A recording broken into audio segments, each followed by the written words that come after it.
قرآن مقدس کے فرمودات کو اور قرآنی آیات کو جب ہم دیکھتے ہیں تو ہمیں یہ بات واضح ہوتی نظر آتی ہے، ثابت ہوتی نظر آتی ہے کہ اللہ رب العزت کے ہاں نبی اکرم صلی اللہ علیہ وآلہ وسلم کے عظیم صحابہ کا مرتبہ اس قدر بلند ہے اور صحابہ کرام کی عظمتیں اور ان کی قربانیاں اللہ کے ہاں اس قدر مقبول ہیں کہ اللہ رب العزت نے قرآن مقدس کی آیات کے ذریعے انہیں جنت کی بشارت عطا فرمائی ہے،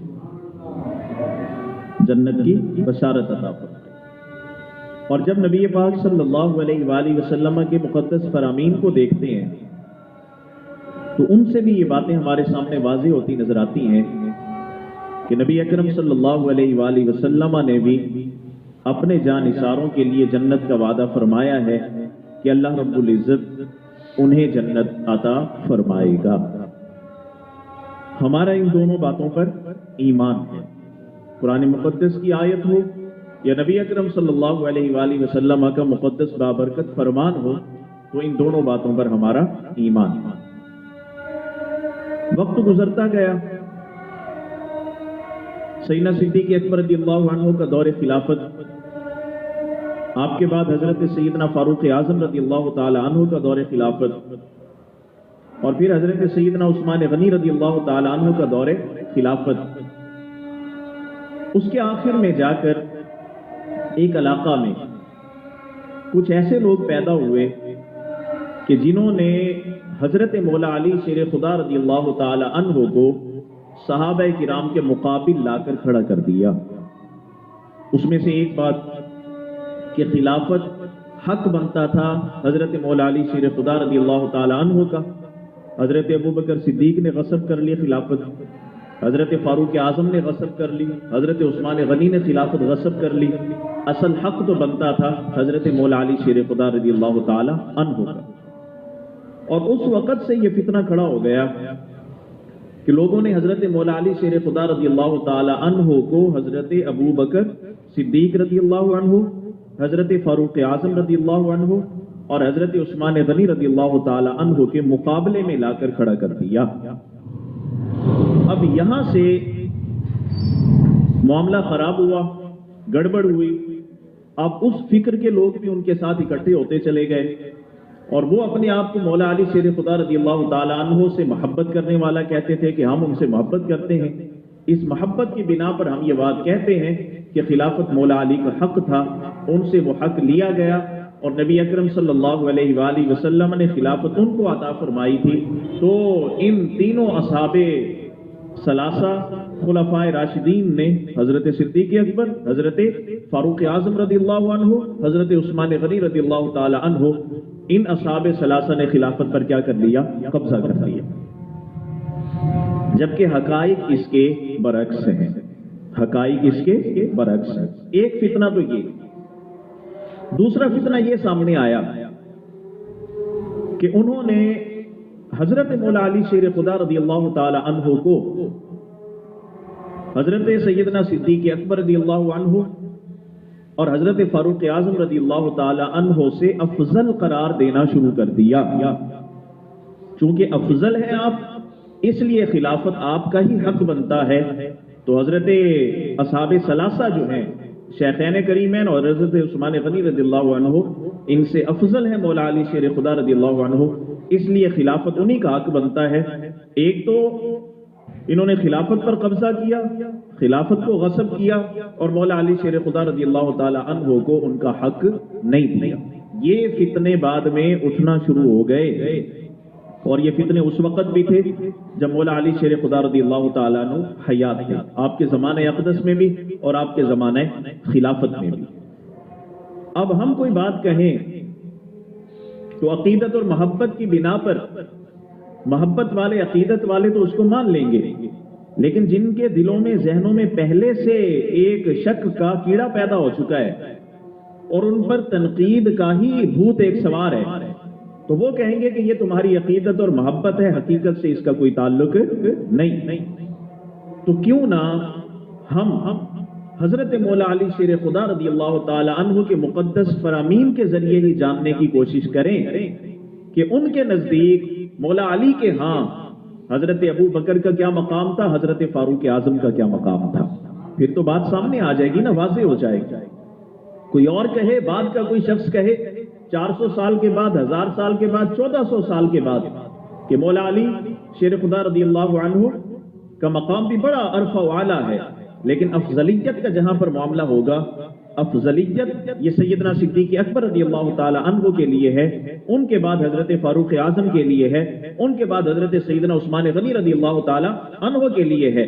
تو یہ بات اگر ہم کہیں تو ہماری بات کو کوئی رد کر سکتا ہے، کوئی اور محدث، کوئی اور مفسر یہ بات کہیں تو اور رد کر سکتا ہے، لیکن جو باتیں ہمیں مولا علی شیر خدا رضی اللہ تعالی عنہ سے معلوم چلے یا نبی پاک صلی اللہ علیہ وآلہ وسلم کے دیگر صحابہ کرام سے اگر ہمیں پتہ چلے تو پھر یہ بات تو واضح ہو جائے گی نا کہ انہوں نے ہی رسول پاک صلی اللہ علیہ وسلم سے یہ فرامین سنے، پھر اس امانت کو سنبھال کر رکھا اور آگے امت تک اس پیغام محبت کو وہ عام کرتے رہے۔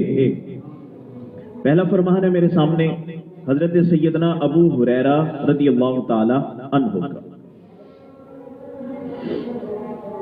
آپ فرماتے ہیں کہ ابو بکر وعمر خیر الاولین والآخرین وخیر اہل السماوات وخیر اہل الارضین الا النبیین والمرسلین۔ حضرت ابو ہریرہ رضی اللہ تعالیٰ عنہ یہ بات بیان فرماتے ہیں۔ کیا بات؟ آپ فرماتے ہیں کہ انبیاء اور رسولوں کے علاوہ ان کا مقام تو وراء الورا ہے نا، انبیاء ہوں رسول ہوں ان کی شان عرفہ والا ہے۔ انبیاء اور رسولوں کے علاوہ زمین و آسمان کے تمام لوگوں میں، اولین اور آخرین یعنی پہلے جو گزر چکے ان میں اور جو بعد میں آنے والے ہیں قیامت تک ان سب میں، انبیاء اور رسولوں کے بعد اولین اور آخرین سب میں، زمین و آسمان کے سارے لوگوں میں سب سے افضل ابو بکر صدیق ہیں، ان کے بعد فاروق اعظم رضی اللہ تعالی عنہ ہے۔ اب یہ حضرت ابو ہریرہ رضی اللہ تعالی عنہ نبی اکرم صلی اللہ علیہ وآلہ وسلم کے ایک جلیل القدر صحابی، انہوں نے جو ہے اس بات کو بیان کیا۔ اللہ اکبر۔ حضرت مولا علی شیر خدا رضی اللہ تعالی عنہ کی ایک روایت ہے ترمذی شریف کی حدیث پاک، عن علی قال، یہ روایت جناب علی سے ہے، انہوں نے بیان کی یہ بات کیا؟ قال رسول اللہ صلی اللہ علیہ وسلم، کہ اللہ کے رسول صلی اللہ علیہ وآلہ وسلم نے ارشاد فرمایا، رحم اللہ ابا بکر زوجنی ابنتہ وحملنی الی دار الہجرت واعتق بلالا من مالہ۔ فرمایا اللہ ابو بکر پر رحمت نازل فرمائے۔ یہ کس نے بات فرمائی؟ رسول پاک صلی اللہ علیہ وسلم۔ اللہ ابو بکر پر رحمت نازل فرمائے، کیوں؟ ابو بکر نے اپنی بیٹی میرے نکاح میں دے دی، وحملنی الی دار الہجرہ، اور مجھے دار الہجرت تک وہ اٹھا کر لائے۔ دو سواریوں کا انتظام کیا تھا نا سیدنا ابو بکر صدیق نے، دو اونٹنیوں کا یا دو اونٹوں کا، ایک سواری رسول پاک صلی اللہ علیہ وسلم کے لیے اور ایک اپنے لیے۔ غار ثور جب پہنچے تو پھر اپنے کندھوں پر اٹھا کر غار میں لے گئے، پھر آگے سفر شروع ہوا تو پھر ابو بکر صدیق کی ہی سواری پر حضور جلوگر ہیں۔ ٹھیک ہو گیا؟ تو یہاں حضور نے فرمایا کہ جنہوں نے مجھے دار الہجرت تک اٹھا کر پہنچایا، حملنی، کبھی اپنے کندھوں پر اٹھایا، کبھی اپنی سواریوں پر مجھے سوار کرایا، وَأَعْتَقَ بِلَالًا مِّن مَالِهِ، اور فرمایا کہ اپنے مال میں سے بلال کو خرید کر آزاد کر دیا۔ یہ تین باتیں حضور نے فرما کر فرمایا اللہ ابو بکر پر کیا فرمائے؟ رحمت نازل فرمائے۔ اللہ اکبر۔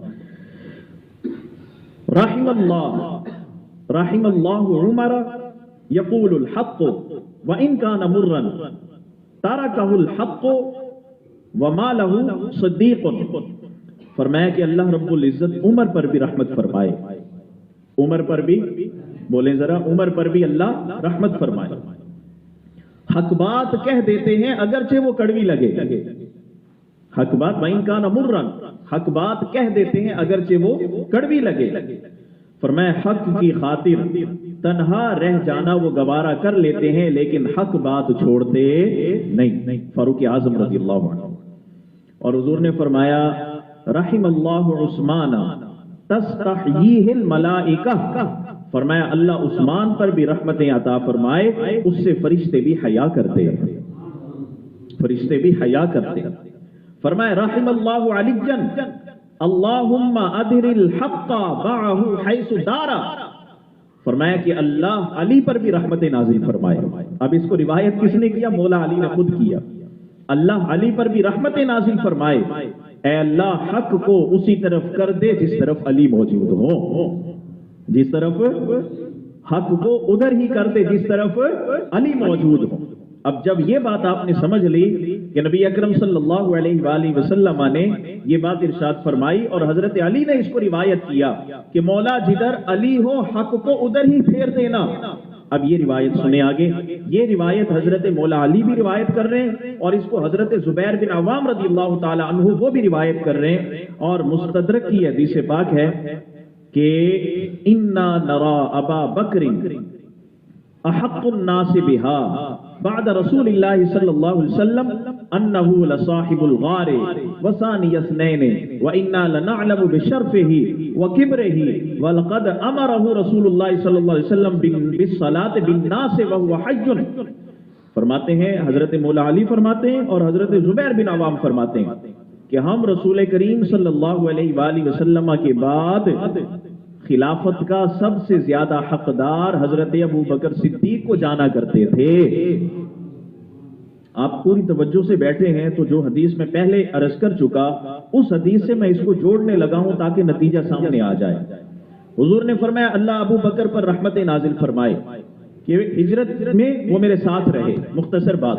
اللہ حضرت عمر پر رحمت نازل فرمائے، حق بات کہہ دیتے ہیں گرچہ کتنا ہی کڑوی ہو۔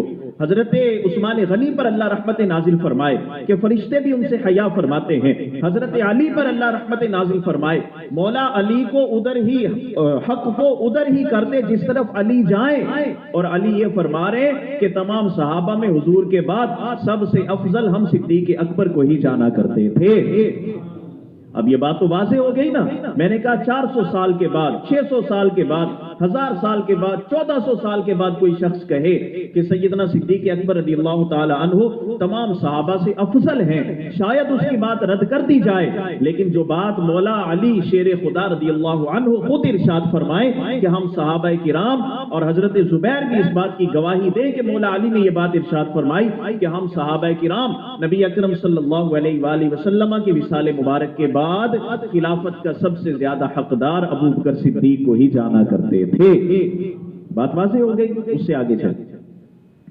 اس کی وجہ کیا ہے؟ مولا علی فرماتے ہیں کہ ہم اتنا حق کیوں دیتے تھے سیدنا صدیق اکبر رضی اللہ عنہ کو حقدار کیوں سمجھتے تھے؟ فرماتے ہیں اس کی وجہ یہ ہے کہ وہ صاحب غار ہے، صاحب بولو صاحب ثانی اثنین ہے۔ اب یہ دو وہ باتیں ہیں جن کو اللہ نے قرآن میں بیان فرمایا، اذ ہما فی الغار اذ یقول لصاحبہ ثانی اثنین اذ ہما فی الغار، کہ ثانی اثنین ہے کیونکہ رسول اللہ کے ساتھ وہ غار ثور کے اندر موجود تھے۔ اللہ نے ان دو عظمتوں کو قرآن مقدس میں بیان فرمایا۔